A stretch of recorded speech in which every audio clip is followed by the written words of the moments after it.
অগ্নিয়ে দিলে শক্তি, বায়ুৱে ধনু তুণ, ইন্দ্ৰই দিলে বজ্ৰ আৰু গজ ঘণ্টা।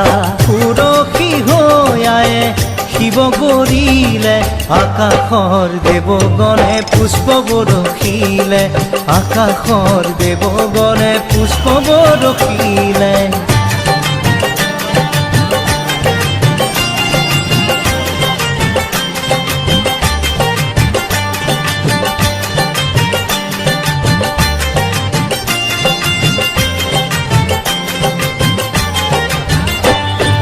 যমে দিলে কালদণ্ড, ব্রহ্মাই কমণ্ডলু, সূর্যদেবে দিলে রুম কুপত কিরণ, কালে দিলে খড়গ আৰু উজ্জ্বল ঢাল, ক্ষীরসাগরে দেবী সজালে আবরণ উজ্জ্বল।